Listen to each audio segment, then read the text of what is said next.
अस्सलामुअलैकुम, आप देख रहे हैं प्रोग्राम 7 से 8। मैं हूं आपकी मेज़बान किरण नाज। मीडिया चीख चीख कर थक गया, समा कई बार निशानदेही कर चुका, लेकिन कोई सुनने को तैयार नहीं। शहर में मखदूश इमारतों की तादाद बढ़ रही है, लेकिन इस पर काम क्यों नहीं होता? नया पिंडोरा बॉक्स खुल रहा है, कहाँ? ये भी आज का अहम नुक्ता है। कतर से मेहमान आए हैं, इसकी तफसील आपको देंगे। पनामा का मामला आज कहां तक पहुंचा, इसका भी जिक्र होगा। शेख रशीद ने नई पेशगोई भी 7 से 8 में शामिल है। सर्द खाना सोशल मीडिया और आम आदमी सेगमेंट में है बहुत कुछ। इसके अलावा फैशन की दुनिया से आ रही है एक मेहमान, लेकिन इन सबसे पहले हेडलाइंस।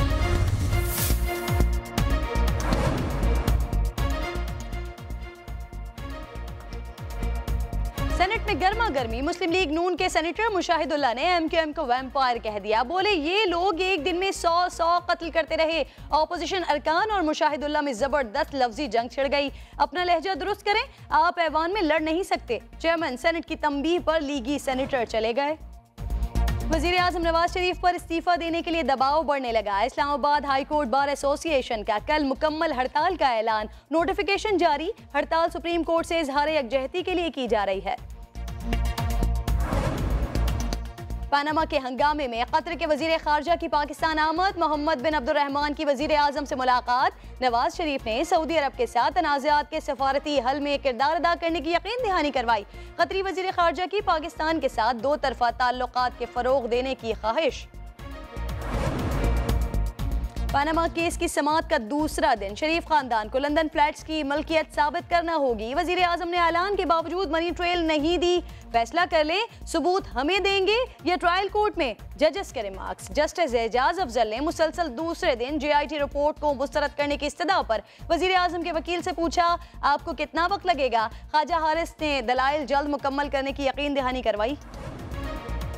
और समा की खबर दुरुस्त साबित हुई। कराची के इलाके लियाकताबाद में गिरने वाली इमारत गैर कानूनी तौर पर 5 मंजिला तामीर की गई। दुकान बढ़ाने के लिए पिलर्स निकलवाए जो तबाही का बाइस बने। हादसे में बाप बेटे समेत 5 अफराद जा बहक। मलबा उठाने के दौरान गैस पाइपलाइन फट गई। इलाके में बिजली न होने के बाइस इमदादी कामों में मुश्किलात।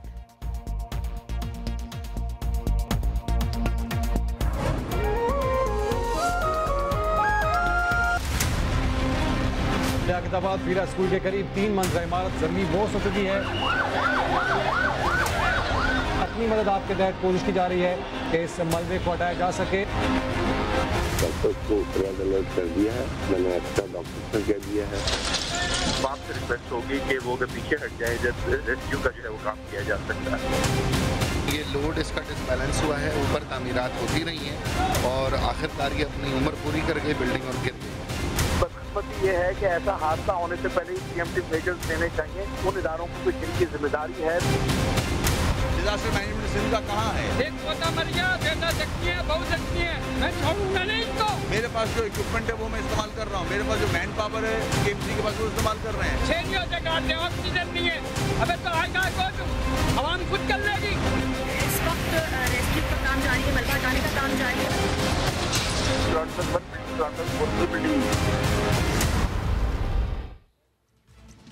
अस्सलाम वालेकुम, आप देख रहे हैं प्रोग्राम 7 से 8। मैं हूं आपकी मेज़बान किरण नाज। मीडिया चीख चीख कर थक गया, समा कई बार निशानदेही कर चुका, लेकिन कोई सुनने को तैयार ही नहीं है। शहर में मखदूश इमारतें हैं कि इनकी तादाद बढ़ रही है, लेकिन इस पर काम आखिर क्यों नहीं होता, ये हमारा सवाल है। नया पिंडोरा बॉक्स खुल रहा है, कहाँ? ये भी आज का अहम नुक्ता है। कतर से मेहमान आए हैं, इसकी तफसील आपको देंगे। पनामा का मामला आज कहाँ तक पहुँचा, इसका भी जिक्र होगा। अलबत्ता शेख रशीद ने नई पेशगोई भी की है, वो भी 7 से 8 में शामिल है। सर्द खाना सोशल मीडिया और आम आदमी सेगमेंट में है बहुत कुछ। इसके अलावा फैशन की दुनिया से आ रही हैं एक मेहमान। तो ये तमाम वो मामलात हैं जिस पर आज हम बात करने जा रहे हैं, लेकिन सबसे पहले जो आज का अहम मामला है इस पर बात कर लेंगे। कराची का इलाका लियाकताबाद नंबर 9, यहाँ रिहायशी इमारत गिरने से बाप बेटे समेत 5 अफराद जान से गए और 10 से ज़ायद जख्मी हो गए। मलबे तले दबे अफराद को निकालने की कोशिशें जारी हैं। सुहेल खान ने रिपोर्ट तैयार की है, देख लीजिए। लियाकताबाद 9 नंबर सरिया गली में सानहा 60 गज पर तामीर ग्राउंड +4 इमारत गिर गई। मलबे तले दबे अफराद को निकालने के लिए इलाका मकीन हथौड़े और कटर लेकर पहुंचे। रेस्क्यू टीमें भी मशीनरी के साथ आईं।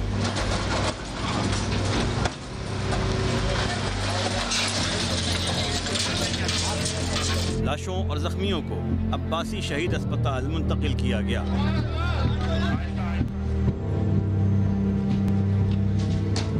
तंग गलियों और भीड़ की वजह से इमदादी कार्रवाइयाँ मुतासिर हुईं। इलाका मकीनों का कहना था कि कसीरुल मंजिला इमारतें मौत बांट रही हैं। हुकूमत से भी कहते हैं अल्लाह के वास्ते इसको बंद किया जाए। ये जो इस तरह तो जो बिल्डिंगें रात में तैयार हो रही है, ये बिल्कुल खस्ता हालत थी इस बिल्डिंग की। ये 5-5 मंजिला बना लेते हैं, अपने बीवी बच्चों की जिंदगी दाव पे लगा देते हैं, पर ऐसा होना नहीं चाहिए।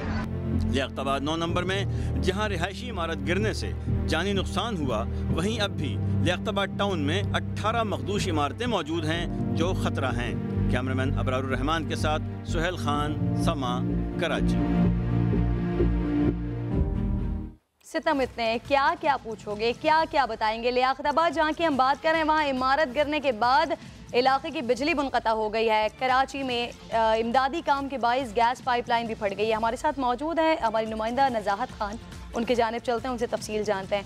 नज़ाहत बताइएगा, काफ़ी परेशानी का सामना करना पड़ रहा होगा इमदादी कामों में। बिल्कुल किरण, इमदादी कामों में जो कल अफसोसनाक वाक़या पेश आया और बिल्डिंग ज़मीन बोझ हुई, उसके बाद जो इलाका मकीन है, जिनके प्यारे अपनों से जो बिछड़े हैं, उनका तो दुख अपनी जगह है ही, लेकिन उसके बाद जो इलाके में सूरत हाल हुई है, तो इलाका मकीनों का यही कहना है कि रात में इमारत गिरी, उसके बाद से जो बिजली गई है अब तक नहीं आ सकी है, और जब बिजली चली गई तो उसके बाद पानी का मसला तो है ही, और ना सिर्फ पानी और बिजली के मसाइल, साथ में जब गैस भी ना हो तो इलाका मकीन कहते हैं ना खाने के रहे ना पीने के रहे, जाए तो जाए कहाँ। बिल्डिंग जो इमारत गिरी है किरण, उसकी बुनियादी वजह बिल्डिंग में जो बिल्डिंग की लाइन है उसमें पानी का सीवरेज का रसाव था, जिसके बाइस बुनियादें वीक हुई और बिल्डिंग गिरी। तो लियाकताबाद की जब हमने सवा की टीम में गलियों का सर्वे किया तो हमें चंद ही गलियां दिखाई दी जो सीवरेज के पानी से साफ थी। हर गली में कचरा, टूटी फूटी सड़कें, इवन के जो हैवी मशीनरी आई हुई थी उसे भी वहाँ काम करने में शदीद मुश्किलात का सामना था, क्योंकि वो बहुत सुनजानाबाद इलाका है और मसाइल का अंबार है। मकीन परेशान है, जिनके प्यारे गए उनका तो दुख है ही है, लेकिन जो वहाँ पे इलाका मकीन रह रहे हैं वो कहते हैं कि रात से हमारे पास बिजली नहीं है, ना गैस है, ना पानी। बिल्कुल, है, वो भी किसी कम अजियत का शिकार नहीं है। नज़ाहत खान, तफसील दिया आपने, बेहद शुक्रिया आपका। बिजली, गैस, इसके साथ साथ सीवरेज भी तो एक बड़ा मसला है कराची के शहरियों के लिए। लियाकताबाद के मकीनों ने इमारत के मुनहदिम होने की वजह सीवरेज के पानी को करार दिया है। कहते हैं अपने मोहल्लेदारों के बिछड़ जाने का गम है। मजीद जान लेते हैं, साथ मौजूद हैं सुहेल खान। जी बिल्कुल, मैं इस वक्त लियाकताबाद 9 नंबर में मौजूद हूँ और जहाँ पे गुज़िश्ता रात एक दिल खराश वाक़या हुआ और यहाँ पे जो है वो एक रिहायशी इमारत ज़मीन बोझ हो गई। तकरीबन कोई 17 घंटे के करीब यहाँ पे गुजर चुका है। मलबा यहाँ से हटाया जा रहा है, लेकिन काम जो है वो उस रफ्तार से नहीं हो रहा, क्योंकि यहाँ पे वसाइल की वाज़ेह कमी हमें देखने में आई। यहाँ पे हमारे साथ एक इलाका मकीन है जो कि इनका कहना है कि 40 साल से इस इलाके में यहाँ मौजूद है। ये हमें बताएंगे कि ये जो इमारत जो गिरी है इसकी क्या खदोखाल थी और इसकी बुनियादी वजह क्या है गिरने की। जी रेहान साहब बताइए। जिसकी बुनियाद ये थी गिरने की, यहाँ पर जो पानी, गटर का पानी जो है हर गली के अंदर जो है ना ऐसा बहता है कि जैसे दरिया नील की तरह, और वो सब घरों के अंदर जो बुनियादों के अंदर जा रहा है, बुनियादों को सबको खोखला कर रहा है। ये आपने सुना, ये यहाँ पे इलाका मकीन का कहना था कि इस वाक़े में जो जाँ बहक हुए हैं उनसे इनका बहुत अच्छा मिलना जुलना था, बहुत पुराने इनके मोहल्लेदार थे और इनकी अपील है कि यहाँ पे सीवरेज का निज़ाम बहाल हो जाए, बिल्कुल सही हो जाए, ताकि मुस्तक़बिल में ऐसा कोई वाक़या पेश ना आए। जी, मसला आवाम का हो तो फिर समा तो नहीं छोड़ता। Director Sindh building control authority का झूठ बेनकाब किया समा ने। लियाकताबाद में गिरने वाली इमारत ग्राउंड+1 नहीं, ग्राउंड+4 निकली। लियाकताबाद में गिरने वाली इमारत कितनी मंजिला थी, सिंध बिल्डिंग कंट्रोल अथॉरिटी ही लाइल्म निकली। डायरेक्टर के चकमा देने के हरबे नाकाम। समा से गुफ्तगू में डायरेक्टर SBCA अली मेहदी काज़मी अड़े रहे कि लियाकताबाद में गिरने वाली इमारत ग्राउंड+1 थी। आप सर्वे करते हैं तो ग्राउंड+1 से ग्राउंड+4 नोटिस हुआ था। ये सर, ये आप ये बिल्डिंग ये आज क्लास ये ग्राउंड+1 है, किसने कहा ये आपको ग्राउंड+4 है? ये ग्राउंड+1 बिल्डिंग है। अली साहब, इसके पीछे हुई था, इसमें 7 फैमिलीज भी रह रही थी। ग्राउंड+1 में 7 फैमिलीज कैसे रहेंगी? सर यही बात मैं आपसे कर रहा हूँ, ये ग्राउंड+1 बिल्डिंग है। आप इसकी फुटेज आप देखें, राइट साइड पे ग्रीन कलर की बिल्डिंग है। समा ने इस लाइल्मी की निशानदेही कर दी। मलबे तले दबकर बेटे और पोते को खोने वाले मोहम्मद शख्स ने ढोल का पोल खोल डाला। ये कितनी मंजिल है? 4 मंजिल। 4 मंजिल थी। हाँ, और नीचे होटल लगा, होटल को लगा के 5। कराची में कसीरुल मंजिला इमारतों से सिंध बिल्डिंग कंट्रोल अथॉरिटी लाइल्म है, लेकिन समा ने सच दिखा दिया। DG Sindh building control authority Agha Masood कहते हैं लियाकताबाद में गिरने वाली इमारत की मंजूरी का रिकॉर्ड मौजूद ही नहीं। सीवरेज के पानी ने इमारत की बुनियादों को मुतासर किया। बिल्डिंग जो अभी जो आज कल जो वाक़या हुआ है, जो मिसहैप हुआ है अनफॉर्चुनेट, अच्छा ये बिल्डिंग को अबाउट 35-40 साल पुरानी है, शायद prior to the establishment of building control. छोटा सा मकान है, बिल्डिंग क्या है वो 90 गज का मकान है, जिसपे 4 पोर्शन बने हुए थे, कुछ 4 फैमिलीज रहते थे उसमें। अच्छा इस बिल्डिंग में क्यों शायद इसका जो है कोई ऐसा अप्रूवल का भी ट्रेस कोई नहीं है, क्योंकि इतनी पुरानी है। इसमें जो है कुछ सीवरेज का पानी मेरे ख्याल में वहाँ जो है इसमें से सीपेज होता रहा है नीचे इसकी फाउंडेशन पे, और जिसकी वजह से कुछ पोर्शन इसका गिर गया है, जिसमें कुछ अम्बात हुई हैं। और मगर ये कि हमने इसके लिए एक इंक्वायरी कमेटी बना दी है जो एक्चुअल जो वाक़ये की तय तक जाएगी कि क्या है, रीजंस क्या हैं इसके। अब ये बताते हैं गैर कानूनी तामीरात को रोकना किसकी जिम्मेदारी है शहर में? गैर कानूनी डेफिनेटली बिल्डिंग कंट्रोल अथॉरिटी की जिम्मेदारी, इसको तो मैं नहीं आपको डिसरिगार्ड करता। यानी कराची में एक और गैर कानूनी मखदूश इमारत 5 जाने निकल गई, लेकिन इल्ज़ामात का सिलसिला रुक नहीं सका। मेयर कराची ने सिंध बिल्डिंग कंट्रोल अथॉरिटी पर सवाल उठाया तो वजीर ट्रांसपोर्ट ने मलबा कराची बिल्डिंग कंट्रोल अथॉरिटी पर डाल दिया।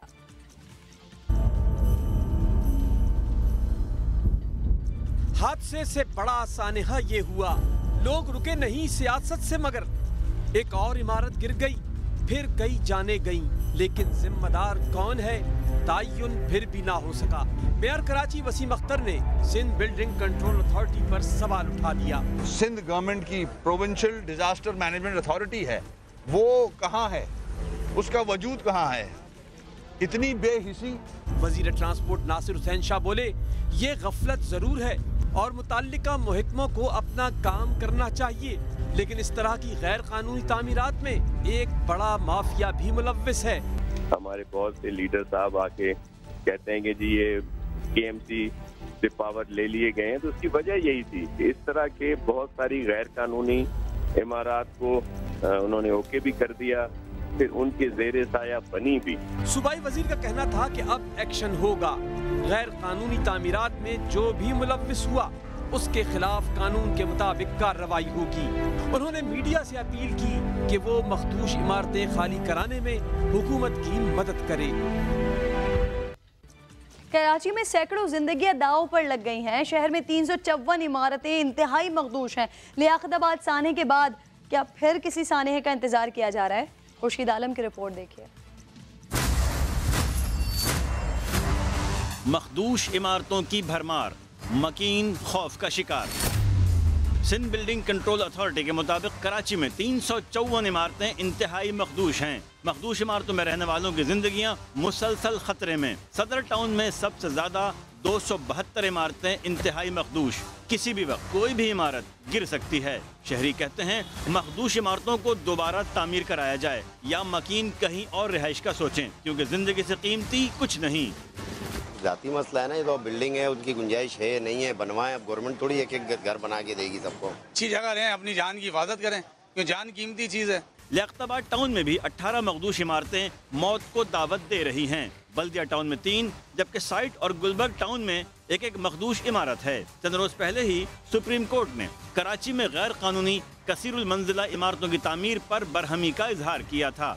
मखदूश इमारत की टूटी हुई बालकनियाँ मकीनों के गैर महफूज होने की कहानी सुना रही हैं। क्या हम किसी और हादसे के मुंतज़िर हैं? कैमरामैन सलमान हुसैन के साथ खुर्शीद आलम, समा, कराची। अगले टॉपिक पर बढ़ते हैं और अब बात कर लेते हैं कि गुजरावाला के सरकारी अस्पताल की इंतजामिया ने अनोखा कारनामा दिखाया। मरीज के साथ मुर्दे को 1 घंटे तक लिटाए रखा। अब इसकी वजह क्या है, ये मोहसिन खालिद ने जानने की कोशिश की है, दिखाते हैं आपको।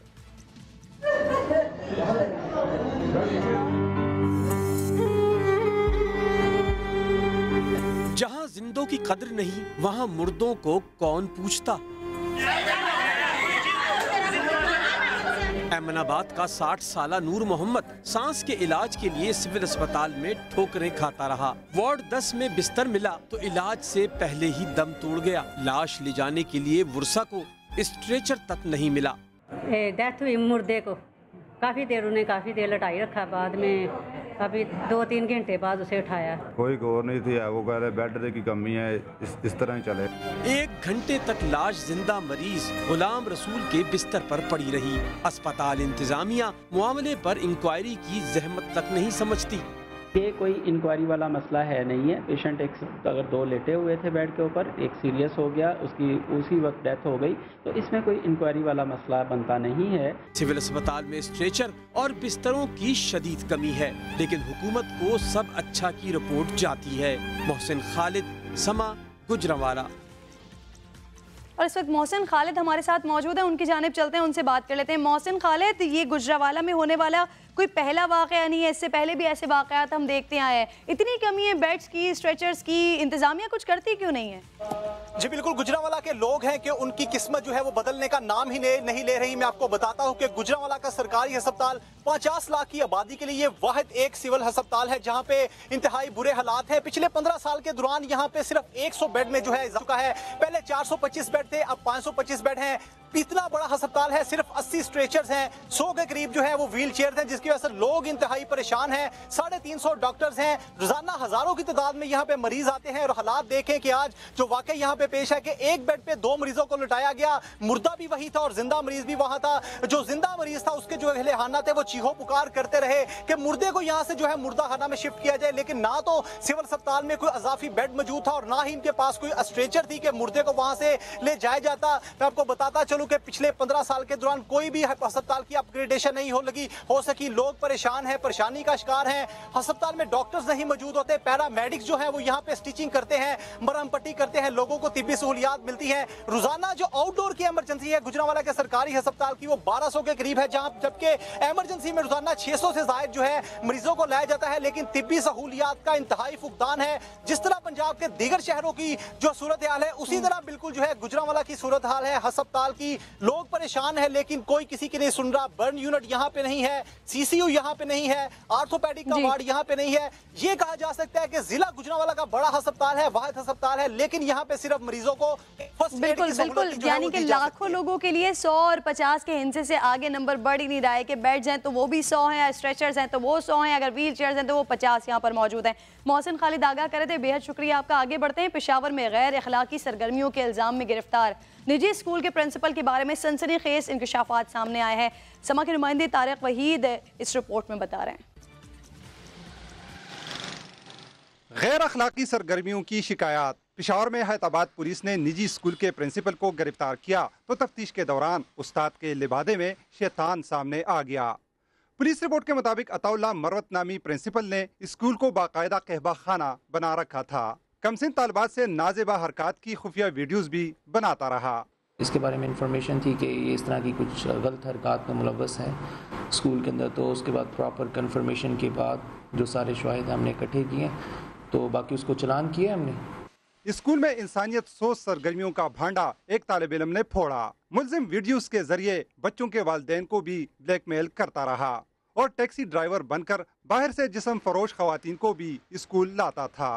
जिस किस्म की जो बातें उससे रिलेटेड बातें की जा रही थी वो किसी हद तक सही भी हैं, तो इंशाल्लाह कोर्ट में केस है तो वहाँ पे हम लोग सब कुछ इंशाल्लाह प्रूफ देंगे। गिरफ्तारी के वक्त मुल्जिम के कब्जे से जिनसी अद्वियात, चर्स और असलहा भी बरामद हुआ। पुलिस ने निजी स्कूल सील करके अदालत से मुल्जिम का 5 रोजा रिमांड हासिल कर लिया है। कैमरामैन शेख अशफाक के साथ तारिक वहीद, समा, पेशावर।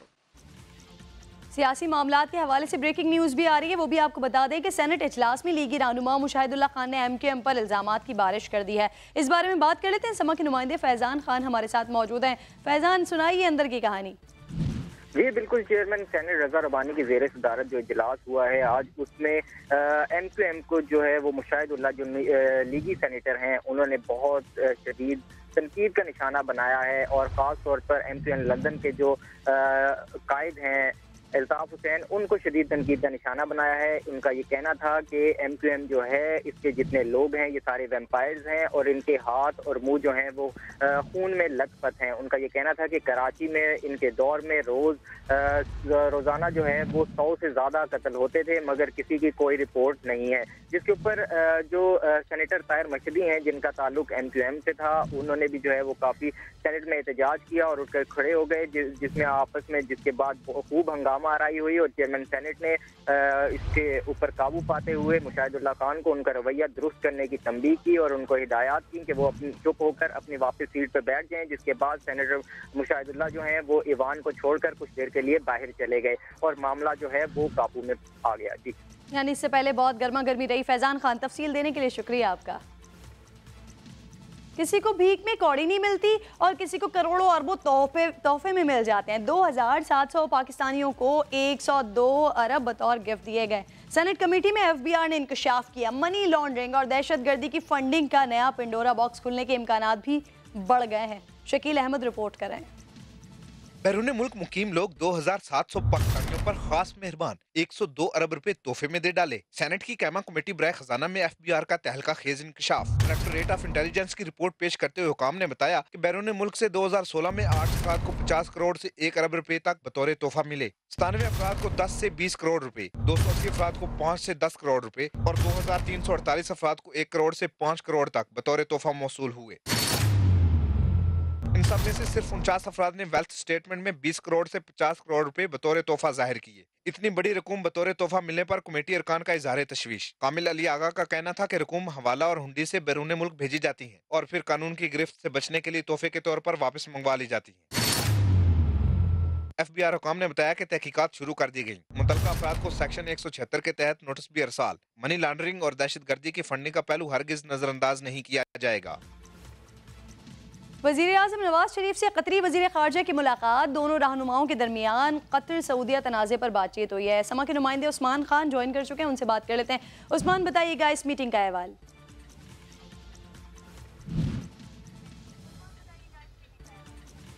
जी बिल्कुल किरण, मुख्तसर दौरे पर कतरी वज़ीर ख़ारजा मोहम्मद बिन अब्दुल रहमान अल थानी जो है वो पाकिस्तान पहुंचे थे वक्त के हमरा, जहां पर उनकी वज़ीर आज़म नवाज शरीफ से मुलाकात हुई थी और इस मुलाकात में जो कतर सऊदी तनाज़ा है उसके ऊपर बड़ी खुलकर बातचीत हुई है। जो वज़ीर ख़ारजा हैं कतरी, उन्होंने वज़ीर आज़म नवाज शरीफ को तमाम तर सूरत हाल से आगाह किया और वो तमाम जो मुतालबात अरब ममालिक की जानिब से कतर से किए जा रहे थे उस हवाले से भी आगाह किया और कतर का उसके हवाले से रिस्पॉन्स क्या था वो भी वज़ीर आज़म को बताया गया और जो अमीर कुवैत हैं उनकी काविशों और कोशिशों को जो वो बहुत हद तक सराहा गया। वज़ीर आज़म नवाज शरीफ की जानिब से भी बड़ा वाज़ेह तौर पर यह कह दिया है कि हर उस कोशिश को, हर उस काविश की जो है वो हिमायत की जाएगी जो कि इस कशीदगी को कम कराने में मददगार साबित हो सके। वज़ीर आज़म का यही कहना था कि उनके कतर के साथ दरीना ताल्लुकात हैं और इस ताल्लुकात को मजीद वुसअत देने की ख्वाहिश रखते हैं और यकीन दहानी ये कराई गई है कि जो भी किरदार पाकिस्तान अदा कर सकता है इस मामले में वो पाकिस्तान जरूर अदा करेगा। जबकि ज़राए ने यह दावा किया है कि वज़ीर आज़म नवाज शरीफ और कतरी वज़ीर ख़ारजा की 15 मिनट जो है 1-on-1 मुलाकात भी हुई है जिसमें बहुत से राज़ो न्याज की बातें भी हुई हैं। लेकिन जो इलामिया जारी किया गया है उसको सिर्फ 1 पॉइंट एजेंडे तक महदूद किया गया और वो जो अरब ममालिक की कशीदगी है इस वक्त उस तक जो है वो इलामिया था और उसमें ये बड़ा वाज़ेह तौर पर कहा गया है कि कतरी वज़ीर ख़ारजा जो पाकिस्तान आए थे उन्होंने मुलाकात की वज़ीर आज़म से और उस मुलाकात में दो तरफा बाहमी दिलचस्पी के अमूर और जो अरब लीग में इस वक्त तनाज़ा चल रहा है और कतर जो इस वक्त शदीद तशवीश का और मुश्किलात का शिकार है उन मुश्किलात से छुटकारा पाने के लिए पाकिस्तान से मदद मांगने के लिए कतरी वज़ीर ख़ारजा जो है वो अपना वफ्द लेकर पाकिस्तान पहुंचे थे और एक जो सैर हासिल गुफ्तगू हुई यहाँ पर, एक मुफीद दौरा जिसको कहा जा रहा है वो यहाँ से लेकर काफी उम्मीदें जो है वो लेकर जा रहे हैं और इसकी उस्मान खान, बहुत शुक्रिया तफसील से आगाह करने के लिए। और जनाब, एक तरफ पनामा केस फैसला कुन मरहले में दाखिल तो दूसरी जानिब कतरी वज़ीर ख़ारजा की पाकिस्तान आमद।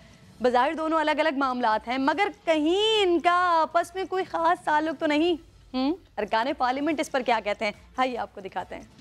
अपने प्रॉब्लम्स जो हैं सऊदी अरेबिया और कतर का और कल मेरा ख्याल है अर्दगान भी पहुंच रहे हैं कतर में और वो इस चीज में लगे हुए हैं। ताल्लुकात हैं कतर के साथ और अब तो हम LNG के मामले में बहुत ज्यादा करीब हैं, तो इसलिए मैं ये कहूंगा कि इस वक्त में इसको पनामा के मामले से जोड़ना शायद मुनासिब नहीं होगा। वो अपनी क्राइसिस सॉल्व करने के लिए भी आपने पिछले दिनों देखा एक पूरा वक्त इधर आया हुआ था बिजनेस के सिलसिले में, जिन्होंने यहाँ से जो फ्रूट्स और वेजिटेबल इस तरह के कॉन्ट्रैक्ट किए थे। जाहिर है जो खत हुआ है फिर वो खत की तस्दीक एम्बेसी में नहीं हो पा रही और ना ऐसा लगता है कि हो पाएगी, तो कतर के अपने भी कॉन्ट्रैक्ट्स होंगे, अपनी कॉन्ट्रैक्ट्स होंगे। मैं नहीं समझता कि जब भी कोई कतर का आदमी आता है तो ये शायद समझते हैं कि शायद वो मियां नवाज शरीफ के ये एक सवरन मुल्क है, इसके अंदर और इसकी बड़ी अहमियत है। भाई ये तो उनका नॉर्मल विजिट है, पाकिस्तान में वजीर खारजा आते रहते हैं। पनामा वाला जो मसला था वो तो अभी तक जेर बहस है सुप्रीम कोर्ट में। चौधरी शुगर मिल्स में रिकॉर्ड टैंपरिंग का मामला, चेयरमैन SECP जफर हिजाजी को शामिल तफ्तीश कर लिया गया है। समा के नुमाइंदे फयाज महमूद साथ मौजूद हैं, उनसे बात कर लेते हैं। फयाज, बताइएगा इसकी तफसील। जी, चौधरी शुगर मिल्स में रिकॉर्ड टैंपरिंग में चेयरमैन SECP जफर हिजाजी बाज़ाब्ता तौर पर शामिल तफ्तीश हो गए हैं। वो गुज़श्ता रोज़ FIA की 2 रुकनी तफ्तीशी टीम के रूबरू पेश हुए, जहां पर उन्होंने अपना बयान रिकॉर्ड करवा दिया है। इससे कबल अदालत ने उनको जब जमानत की थी, उनकी अबूरी जमानत मंजूर की थी, तो उनको अहकामात भी दिए थे कि आप जल्द से जल्द शामिल तफ्तीश हों और अपना के बयान रिकॉर्ड करवाएं। तो जिसके बाद वो अब शामिल तफ्तीश हो चुके हैं। उन्होंने अपना बयान रिकॉर्ड करवा दिया है, जिसमें उन्होंने अपने ऊपर लगे हुए तमाम इल्जामात को मुस्तरद कर दिया है और कहा है कि उन्होंने वही कुछ किया जो उनको आइन और कानून इजाजत देता था। बतौर SECP उन्होंने अपने ओहदे का गलत इस्तेमाल नहीं किया, वही काम किया जो उनकी फ़राइज़ थे या उनको ड्यूटी जो उनको आइन और कानून इजाजत देता है। इससे कबल जो 3 अफसरान थे SECP के, उन्होंने भी अपने बयानात कलम बंद करवाए थे। उन्हीं बयानात की रोशनी में मजिस्ट्रेट के रूबरू तीनों अफसरान ने 164 के बयानात में एतराफ़ कर लिया था, जिसमें कहा था कि चेयरमैन SECP के अहकामात पर ही उन्होंने रिकॉर्ड टैंपरिंग की थी। तो अब बाज़ाब्ता तौर पर SECP के चेयरमैन जफर हिजाजी भी शामिल तफ्तीश हो गए हैं। अब मजीद जो केस की समाअत है 21 को होगी, जब वो अपनी जमानत कंफर्म करने के लिए अदालत में आएंगे। फयाज, तफसील देने के लिए शुक्रिया आपका। पनामा हंगामा, बड़ी अदालत में बड़ी समाअत। जजेस ने रिमार्क्स दिए कि वजीर आजम खुद दस्तावेजात देने के बयान से बरी जमा नहीं हो सकते। मियाँ साहब और बच्चों का रवैया रहा कि कुछ नहीं बताना। 1 साल से पूछ रहे हैं, JIT को नहीं बताया तो अब अदालत को ही बता दें। जुल्करनैन इकबाल रिपोर्ट करें। सुप्रीम कोर्ट में पनामा अमल दरामद केस की समाअत। वजीर आजम के वकील ख्वाजा हारिस के दलाइल दूसरे रोज भी जारी। कहा JIT ने 13 सवालात बढ़ाकर 15 कर दिए। पुराने केसेस की भी जांच पड़ताल की गई। खत्म मुकदमात दोबारा नहीं खोले जा सकते। जस्टिस एजाज अफजल ने रिमार्क्स दिए, सवाल यह है कि मामला एहतसाब अदालत को भेजना है या खुद फैसला करना है। आप यहाँ दस्तावेजात से साबित करें या ट्रायल कोर्ट में। तहकीकात खत्म हो चुकी, अब JIT की मजीद दस्तावेजात नहीं आ सकती। जो भी दस्तावेज आई बराह रास्त अदालत में आएगी। JIT रिपोर्ट को तस्लीम करना है या नहीं, ये फैसला ट्रायल कोर्ट का होगा। वजीर आजम खुद दस्तावेजात देने के बयान से बरीउज़्ज़मान नहीं हो सकते। जस्टिस एजाजुल एहसन ने रिमार्क्स दिए, वजीर आजम ने असेंबली में कहा था कि तमाम रिकॉर्ड मौजूद है। 1 साल से पूछ रहे हैं, JIT को दस्तावेजात फराहम नहीं की तो अब अदालत को ही दे दें। लंदन फ्लैट्स की मनी ट्रेल आज भी एक राज है। तमाम मुकदमात का आपस में गहरा ताल्लुक है। सारे मवाद का जायजा लिए बगैर तहकीकात आगे नहीं बढ़ सकती। इतने मौके देने पर भी दस्तावेजात पेश नहीं की गयी। वजीर आजम और उनके बच्चों का रवैया यही रहा कि कुछ नहीं बताना। ताहाल वाजे नहीं किया गया पैसा कहाँ से आया। अगर आप दस्तावेजात नहीं देंगे तो फिर कोई और निकाल लाएगा। जस्टिस शेख अजमत ने वाज़ेह किया कि JIT सिफारिशात पर अमल करना है या नहीं, फैसला अदालत करेगी। मलकियत के बगैर ट्रस्ट डीड की कोई अहमियत नहीं। बारे सबूत शरीफ खानदान पर ही है। नैब अगर 17 साल पहले तहकीकात कर लेता तो आज यहाँ खड़े ना होते। आमदन से जायद असासों में दूसरा रेफरेंस भी दायर हो सकता है। समाअत बुध को फिर होगी। तो आज की समाअत पर बात कर लेते हैं। समय इस्लामाबाद के ब्यूरो चीफ खालिद अजीम साहब हमें ज्वाइन कर चुके हैं। खालिद अजीम साहब, आज तो अदालत भी कह चुकी है डॉक्यूमेंट्स के लिए, तो आपको क्या लगता है कब तक चलता रहेगा पनामा का ये मामला? देखिए जी, अब ये अदालत की सवाबदीद है कि वो कितना वक्त देती है, लेकिन चूंकि के पेश नज़र ये बात है, ये एक बहुत अहम, बहुत हसास नौयत का केस है और एक जो लॉ की एक टर्म है कि no one should be condemned unheard, इसलिए वो पूरा मौका तो इस बात का देंगे, लेकिन उस मौके की भी एक लिमिट है। अब तक जो 2 दरखास्तें दायर की गई हैं PMLN तो नहीं कहना चाहिए, शरीफ फैमिली की जानिब से और वज़ीर आज़म की जानिब से, उसकी रूह से एक मामला तो खासी हद तक निमटता नज़र आ रहा है और उसमें उन्होंने ये कहा कि जो वॉल्यूम 10 का इशू आपने उठा दिया कि उसके दस्तावेज़ात अदालत जब मुनासिब समझेगी तो उसको खोल भी दिया जाएगा और अगर उसके तहत जो खतूत और लिखे गए थे, अगर कोई और दस्तावेज़ आई तो वो भी हम आपके हवाले कर देंगे, क्योंकि जवाब बहरहाल वज़ीर आज़म ही की तरफ से उसका आना है। एक थोड़ा सा मौका उन्होंने इस बात का दे दिया और साथ शेख अजमत सईद जो है उनका आज ये जुमला भी मौजूद है कि उन्होंने ये कहा कि आपने जो दस्तावेज़ात अब तक जिन पे आप एतराज़ उठा रहे हैं कि JIT ने वो वज़ीर आज़म को दिखाई नहीं, उनसे जवाब ही नहीं लिया, जब उनसे जवाब नहीं लिया तो तफ्तीश कैसे मुकम्मल होगी। तो उन्होंने ये कहा कि इन दस्तावेज़ात को आपने चैलेंज नहीं किया और हम आप पे अपने दरवाजे बंद नहीं कर रहे हैं। अगर आप इनको चैलेंज करना चाहते हैं तो आप इनको कर सकते हैं। गोया दूसरे लफ्ज़ों में ये कहा गया है कि अगर मज़ीद भी कोई एतराज़ात जो हैं वो वज़ीर आज़म या उनकी फैमिली की जानिब से आने हैं तो उनको एंटरटेन किया जाएगा। दूसरी चीज़ ये है कि ये ख्वाजा हारिस तो इस वक्त जो है वज़ीर आज़म को रिप्रेजेंट कर रहे हैं उनकी फैमिली के जो दूसरे मेंबर्स हैं, उनकी बेटी है, उनके दोनों बेटे हैं, दामाद हैं, और इसके अलावा इसहाक डार साहब हैं, उनके वकला अगर चाहेंगे तो उनकी जानिब से भी एतराज़ात आ सकते हैं। इसहाक डार साहब ने तो अपने एतराज़ात जमा करा दिए हैं, उनकी जानिब से अभी दलाइल जो है वो सामने आने हैं। खालिद अजीम साहब, क्या वज़ीर आज़म साहब को नाअहल किया जा सकता है सुप्रीम कोर्ट की जानिब से? सुप्रीम कोर्ट ने खुद अपना जो 20 अप्रैल का फैसला है, उसका जो आखिरी पैराग्राफ है, पैराग्राफ 4, उसमें ये कहा था कि ये मवाद हमारे सामने आएगा तो उसके बाद हम इस सवाल का फैसला करेंगे कि क्या कोई ऐसी बुनियाद बनती है कि जिसकी रोशनी में हम वज़ीर आज़म की नाअहली का फैसला करें। और उसके लिए उन्होंने 2 चीज़ें रखी थी। उन्होंने कहा कि इस मामले में वज़ीर आज़म समेत जिस किसी को भी ज़रूरी समझा जाएगा उसको समन भी किया जाएगा और उसको एग्जामिन किया जाएगा। एग्जामिन से मुराद उनका बयान दिया जाएगा, उन पर जरा होगी। इसलिए वो सवाल जो है वो तो अपनी जगह पे मौजूद है, और पीटीआई समेत बाकी जो लोग हैं उनकी पटिशन जो है वो है भी यही कि वज़ीर आज़म को नाअहल करार दिया जाए। उसकी जो दूसरे मामलात हैं जो किसी और कोर्ट में चलने वाले हैं उनको छोड़ के उनकी असल जो इस्तेदाद। बिल्कुल खालिद अजीम साहब, मैं आपसे सवाल भी यही करना चाह रही थी कि अगर मामला ये ट्रायल कोर्ट में चला जाता है तो फिर क्या होगा? जी बिल्कुल, कुछ ऐसी चीज़ें हैं जो कि सिर्फ ट्रायल कोर्ट में ही उठाई जा सकती हैं, और वो ट्रायल कोर्ट जो है एहतसाब की अदालत भी हो सकती है, या सुप्रीम कोर्ट अगर महसूस करती है कि उसको किसी और अदालत में चलना चाहिए तो वो उस अदालत को उसको रेफ़र कर सकती है, अगर वो कोई सिविल कोर्ट है। क्योंकि जो क्रिमिनलिटी का इशू है, यानी जो फौजदारी मामलात हैं जिनमें कोई जुर्म बनता है, उस जुर्म की जो समाअत है उसका जो ट्रायल है वो किसी ट्रायल कोर्ट में ही होगा, क्योंकि उसका जो पूरा प्रोसेस है जरा का गवाह पेश करने का, वो सुप्रीम कोर्ट उसका फोरम नहीं है। यकीनी तौर पे उसको इनको भिजवाना पड़ेगा किसी और। इसमें भी वो जो मैं फिर रेफर करूंगा 20 अप्रैल का जो फैसला है उसके पैराग्राफ 3 के आखिर में उन्होंने लिखा ये था कि जेआईटी की रिपोर्ट जब आएगी तो उसके बाद फिर आइन के जो 3 आर्टिकल्स हैं 184(3), 187(2) और 190, उनकी रोशनी में हम ये फैसला करेंगे कि क्या इस पे कोई रेफरेंस बनता है। ठीक है खालिद अजीम साहब, मौक़िफ़ आपका आ गया, तज्ज़िया भी आपके आ गया, बेहद शुक्रिया आपका। सुप्रीम कोर्ट के बाहर नून और जुनून आमने सामने आए, लीगी मतवाले और पीटीआई के खिलाड़ी मुखालिफाना नारेबाजी करते करते 2-2 हाथ करने पर तुल गए। फिर क्या हुआ? इस्लामाबाद से आदिल तनौली ने इस पर रिपोर्ट तैयार की है। रो चोर यार गद्दार के अल्फाज तो समझ आए, लेकिन बाकी नारे दकम पेल और शोर शराबे में दब गए। सुप्रीम कोर्ट के अंदर दलाइल की जंग करने वालों के कारकुन अदालत के बाहर सियासी हंगामा आराई पर उतर आए। तभी तो मतवाले और खिलाड़ी आमने सामने आते ही आपे से बाहर हो गए, लेकिन पुलिस ने बीच बचाव करा के मुखालिफिन को मुंतशिर कर दिया। पीटीआई और नून लीगियों में तंज, तकरार और इल्जामात की भरमार तो टॉक शो से डाइज और सोशल मीडिया तक हर जगह मिलती ही है, लेकिन कारकुनान का मुश्तइल होकर आमने सामने आ जाना सियासी हालात के लिए अच्छा शगुन करार नहीं दिया जा रहा। कैमरामैन चिंगेज चौधरी के साथ आदिल तनौली, समा, इस्लामाबाद। दूसरी जानिब नून लीगी रहनुमाओं की बयानबाजी जारी है। तलाल चौधरी ने तहरीक इंसाफ और पीपल्स पार्टी को एक सिक्के के 2 रुख करार दे दिया। दानियाल अजीज बोले, जब जेआईटी बनी ही नहीं तो कानूनी मावनत के लिए सऊदी हुकूमत को खत कैसे लिखा गया? लीगी रहनुमा तलाल चौधरी ने सबको चैलेंज दे दिया। सुप्रीम कोर्ट के बाहर मीडिया से गुफ्तगू में बोले, नवाज शरीफ से बड़े बड़े इस्तीफा न ले सके, बिलावल तो बच्चे हैं। उन्होंने पीपल्स पार्टी और पीटीआई को एक सिक्के के 2 रुख करार दे दिया।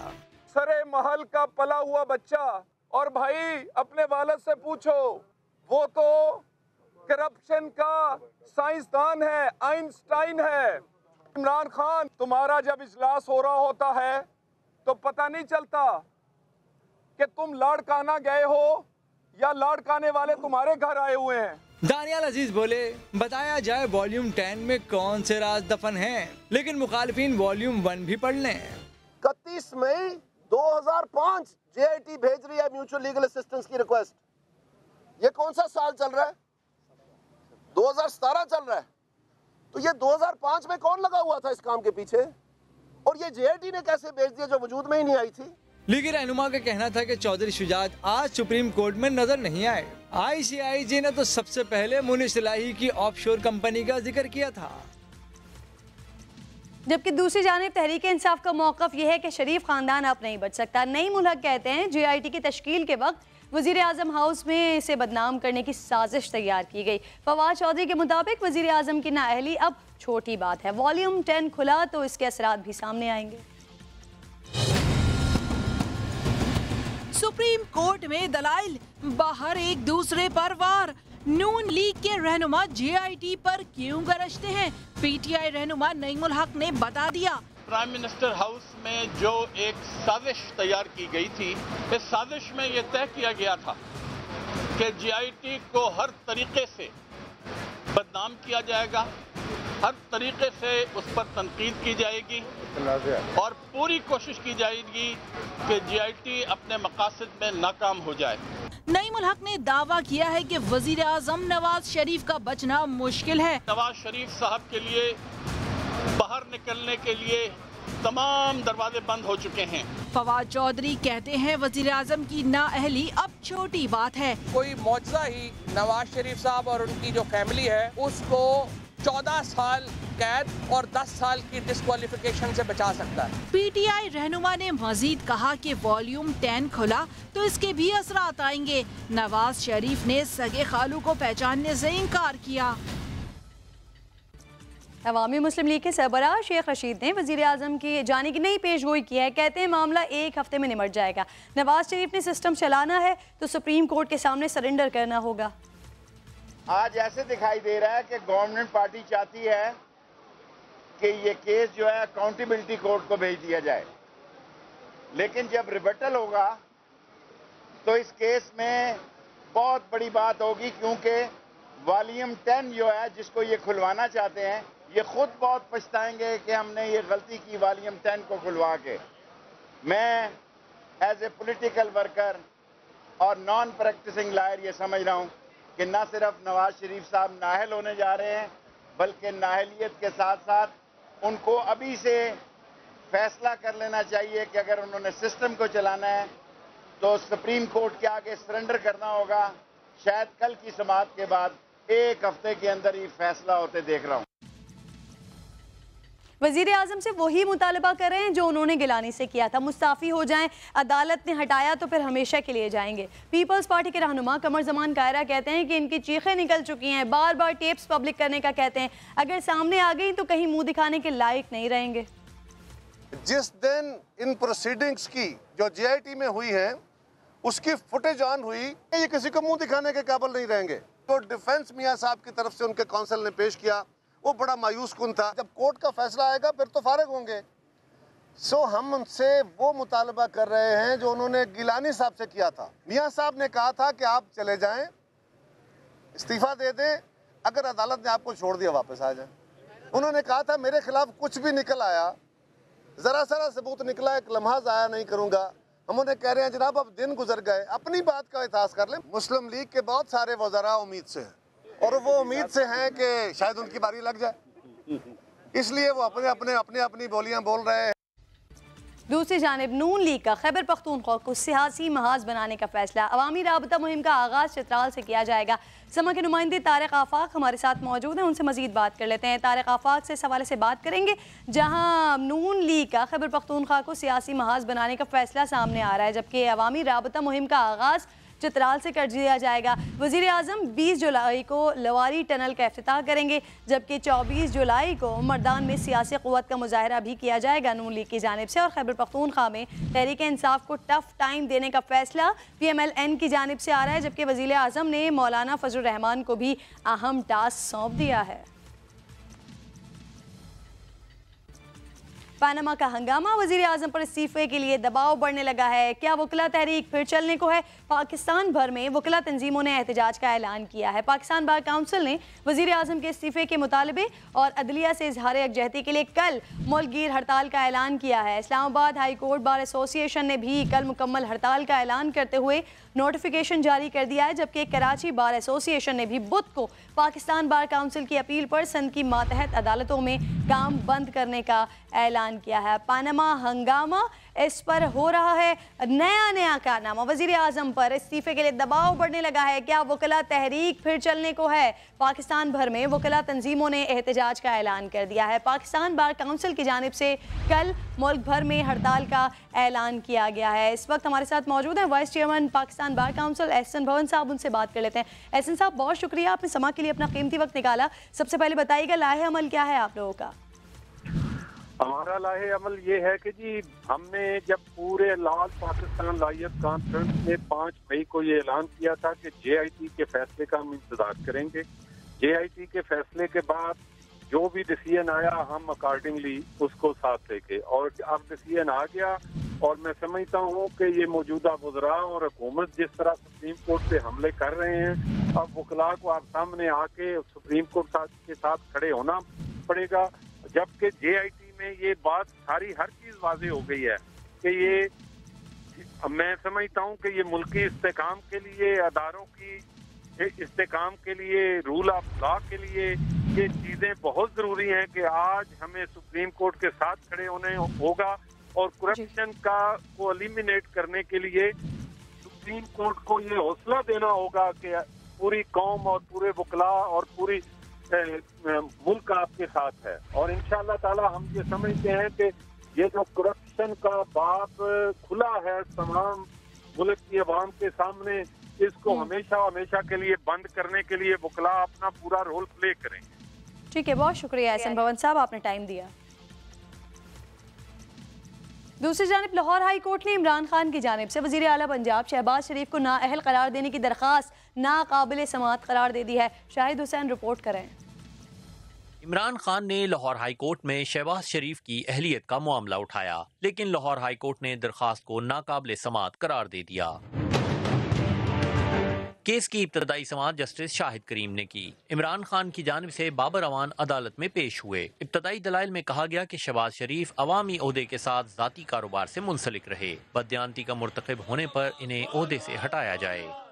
तेरा शो नवाज, गो नवाज, गो नवाज। अदालत ने दरख्वास्त पर इब्तदाई समाअत की और दरख्वास्त को नाकाबिल समाअत करार देकर मुस्तरद कर दिया। समाअत के मौके पर तहरीक इंसाफ के रहनुमा भी अदालत में मौजूद थे।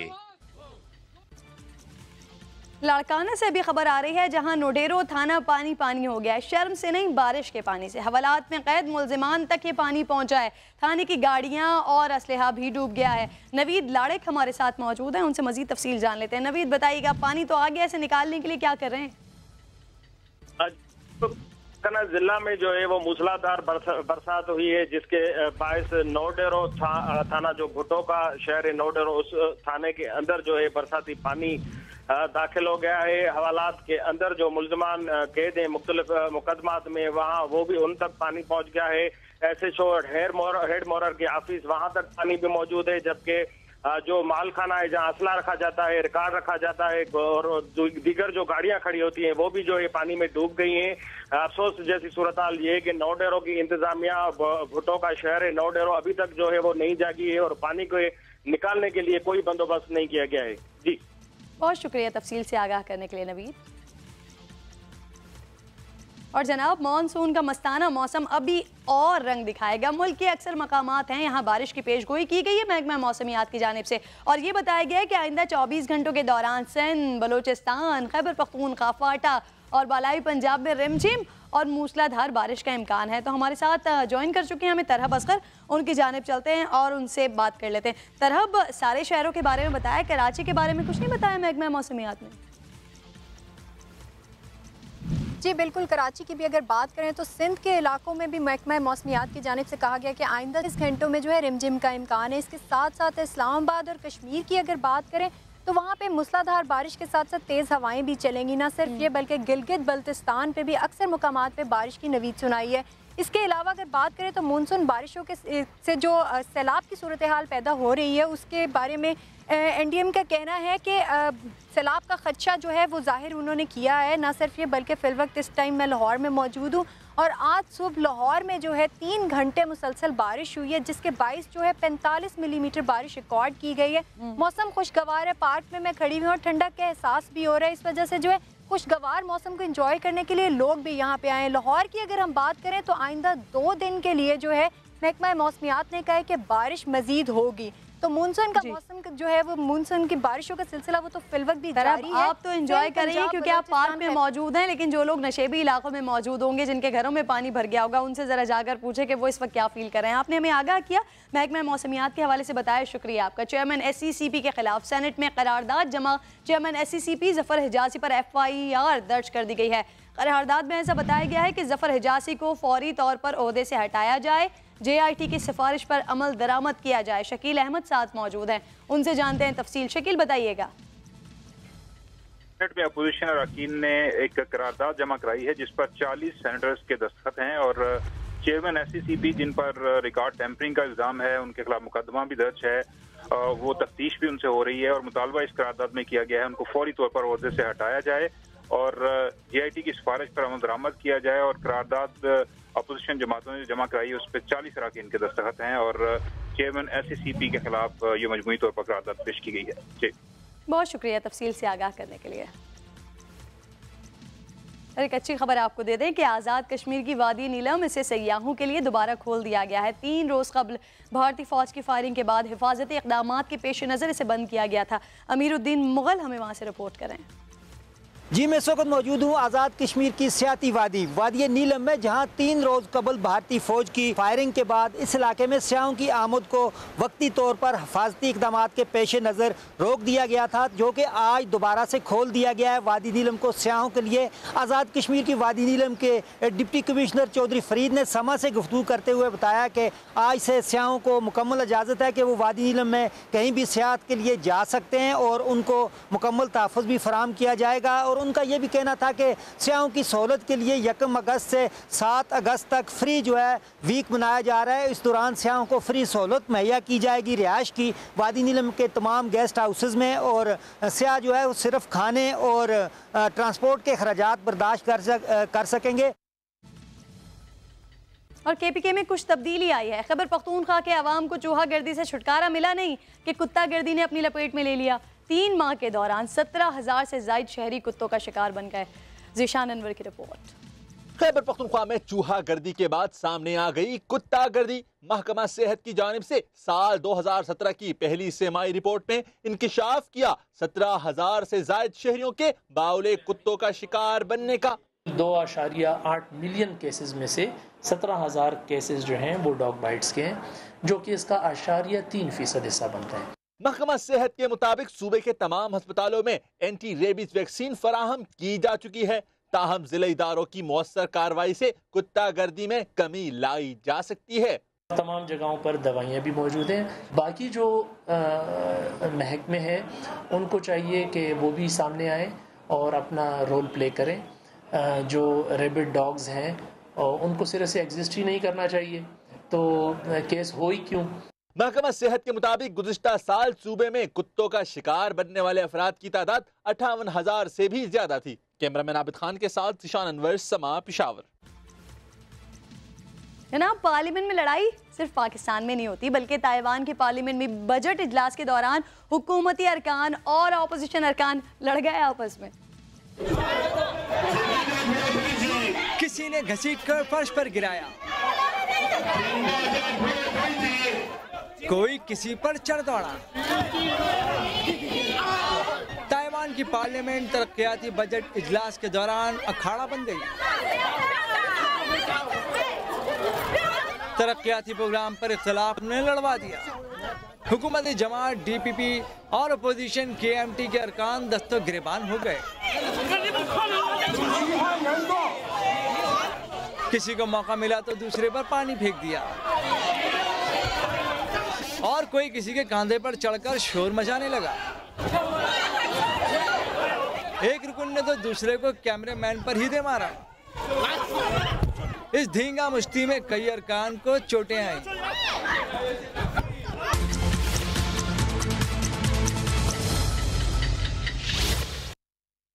आज सर्द खाना में रिपोर्ट निकाल कर आए कराची एयरपोर्ट की, जहां 3 साल कबल एयरपोर्ट पर होने वाले हमले के मुकदमे में अब तक क्या पेशरफ्त हुई है। समा के नुमाइंदे इरफानुल हक इस सिलसिले में हमें ज्वाइन करें। इरफानुल हक, क्या हो सका है अब तक? कोई गिरफ्तारी हुई, कोई नामजद हुआ?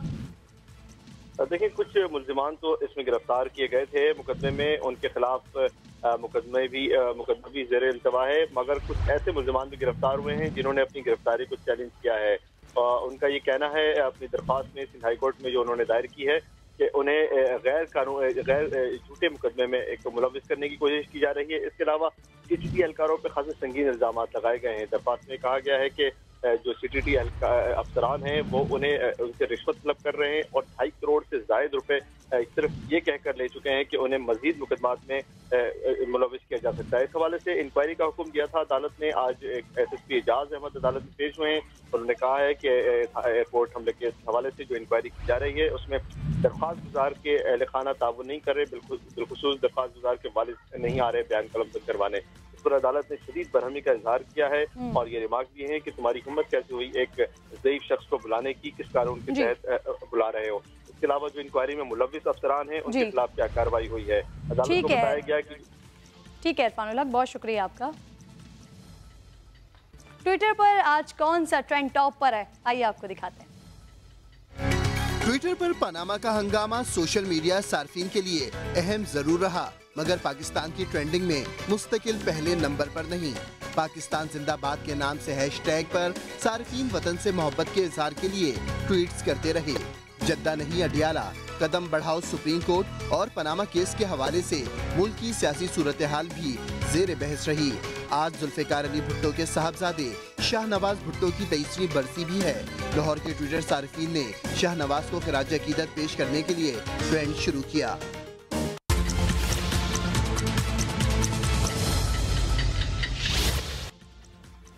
आम आदमी बुलेटिन में आज कौन है हमारे साथ, कहां से और क्या अपना मसला बता रहे हैं, आइए उन्हीं की जानिब चलते हैं और उनसे जान लेते हैं। मेरा नाम अरीज नूर है और हमारी स्कूल से 2 माह से छुट्टियां हैं।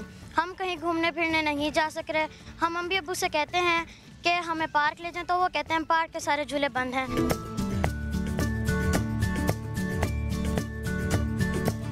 हमारी वज़ीर आला शहबाज शरीफ से गुजारिश है कि वो पार्क के झूले खुलवा दें ताकि हम बच्चे छुट्टियां ख़त्म होने से पहले थोड़ा सा एंजॉय कर लें। बात हो फैशन की और उसके साथ मेकअप ना हो तो फैशन ज़रा अधूरा अधूरा लगता है। और कल मुझसे सोशल मीडिया पर बहुत सारे लोग पूछ रहे थे कि आपका मेकअप कौन करता है, तो हम एक बेहतरीन मेकअप आर्टिस्ट जो न सिर्फ समा की स्क्रीन को 4 चांद लगा रही हैं बल्कि पाकिस्तान में बड़ी बड़ी सुपर मॉडल्स हैं जिनके लुक्स को डिज़ाइन किया है। इरम जैदी इस वक्त मेरे साथ स्टूडियो में मौजूद हैं। अस्सलाम वालेकुम इरम। अस्सलाम वालेकुम, वालेकुम अस्सलाम। बिल्कुल ठीक ठाक। इरम, सबसे पहले आप मुझे बताएं, जैसे कि फैशन बदलता है, कपड़ों का ट्रेंड बदलता है, अंदाज बदलता है, तो क्या मेकअप भी इसी तरह से बदलता है फैशन की तरह? बिल्कुल ना, मेकअप ना सिर्फ बदलता है, आपको पता है मेकअप जो है मौसम के हिसाब से होता है, वेदर, ठीक है, और डे नाइट के हिसाब से होता है और फिर स्किन के हिसाब से होता है। किस तरह से चेंज किया जाता है? मतलब अगर सर्दियां हैं तो मैं किस तरह का मेकअप यूज़ करूं, अगर गर्मियां हैं तो फिर क्या करना चाहिए लड़कियों को, इस तरह कुछ पहले हम गर्मी की बात कर लेते हैं क्योंकि आजकल गर्मी है बहुत ज़्यादा। तो देखिए गर्मियों में जो है ना हमारे यहाँ सन एक्सपोजर बहुत ज़्यादा है, ठीक है, धूप बहुत ज़्यादा है और ऑयल बहुत ज़्यादा आता है स्किन पर, तो हमें इसलिए चाहिए कि हम जो है वो ऑयल फ्री बेसिस लगाएं। गर्मियों के बारे में आप ये कह रही हैं कि ऑयल फ्री बेसिस का इस्तेमाल करें। और सर्दियों में डार्क लिपस्टिक्स कौन से वेदर में लगती हैं? क्योंकि मैंने देखा है लड़कियां हर मौसम में डार्क लिपस्टिक्स लगा रही हैं। अच्छा, 2 चीज़ें हैं डार्क लिपस्टिक्स का ना, एक तो आप शाम में लगा सकते हैं, ठीक है, सेकेंड आपने जो है ना अगर आंखें लाउड रखी हैं तो आप लिप्स थोड़े से वो कर देंगी, अगर आपके लिप्स डार्क हैं तो आंखें लाइट कर देंगी, ये चीज़।